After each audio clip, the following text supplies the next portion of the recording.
Le crépuscule est là, le soleil s'est bientôt couché. J'attends sur le palier, stylo, feuille de papier. Je m'arrache les cheveux, ils ne poussent plus. Tellement mes pensées sont nombreuses, elles se bousculent, puis sont stoppées net. Par ce bruit que fait le bus qui s'arrête, puis repart en douce. Les femmes des autres sont là, des rires, des scènes de joie.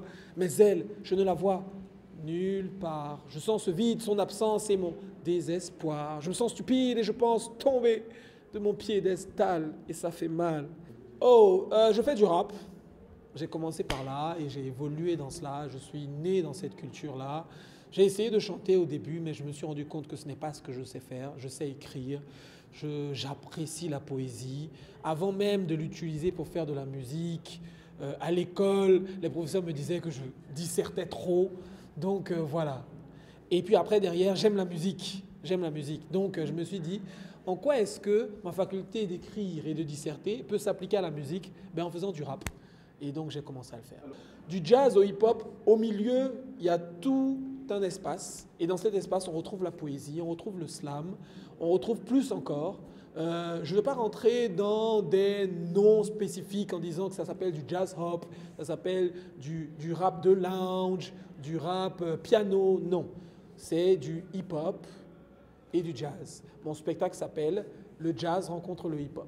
Donc oui, lorsqu'on va à ce spectacle-là, si on est fan de slam, on s'y retrouve. Si on est fan de hip-hop, on s'y retrouve. Si on est fan de Motown et soul music, on s'y retrouve. De blues, on s'y retrouve. On aime les instruments, on s'y retrouve.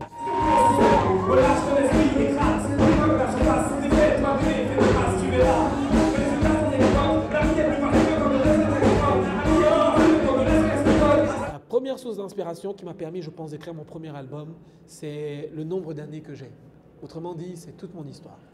Après ça, il y a des situations comme celle dans laquelle nous sommes ici aujourd'hui, c'est-à-dire une résidence lors d'un festival, et vous êtes sur le fait de devoir produire de la musique parce que vous allez monter sur scène avec quelqu'un. Vous avez 48 heures, il vous donne un thème, vous écoutez la musique, vous laissez la musique vous faire vibrer, et puis les mots sortent. Il y a cette possibilité-là. Et puis, il y a une autre possibilité. Là, je donne un petit secret.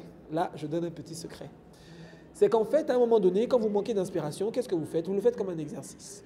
Vous ne cherchez pas à écrire un morceau. Tous les matins, vous prenez 10 minutes à écrire. C'est ce qu'on appelle du free writing. Vous écrivez librement, sans vous poser de questions. Au bout d'un mois, vous aurez un cahier comme ça de texte. Et à partir de là, ensuite, en appliquant des techniques d'écriture musicale, vous pourrez en sortir des morceaux. Elle est ma lueur de soleil, mon sunshine. Ma force vitale, mon sunshine. Sans elle, je suis banal, sans sunshine. I'm just losing my mind. I'm losing my mind. Ce sont des gens que j'aime. Ce sont des gens que je suis content qu'on me réfère à eux. Il ne faut pas inventer la roue. Hein. Il y a des gens, des pionniers qui sont passés avant moi.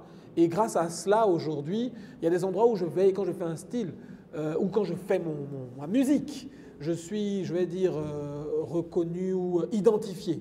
Ça m'est arrivé à la fin d'un spectacle dans un pays anglophone où on pourrait se dire qu'on n'écoute pas du tout le hip-hop français.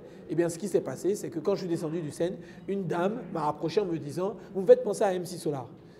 Moi, je lui ai dit, enfin, je ne l'ai pas dit, mais dans ma tête, je me suis dit, ok, d'accord, elle me sort un stéréotype, parce que peut-être que c'est le seul rappeur qu'elle connaît, mais après, elle est rentrée dans un détail en me disant, sur tel album, tel morceau, voilà, en me donnant des détails. Donc oui, je peux faire penser à eux, parce que MC Solar, sur ses albums, utilisait du jazz, le faisait ressortir, même sur son dernier album, il le fait. Abdel Malik, il fait du slam. Youssoupha, il est un peu plus hip-hop, mais il apprécie aussi la plume, d'où son surnom de lyriciste bantou, c'est quelque chose aussi à quoi je m'identifie énormément.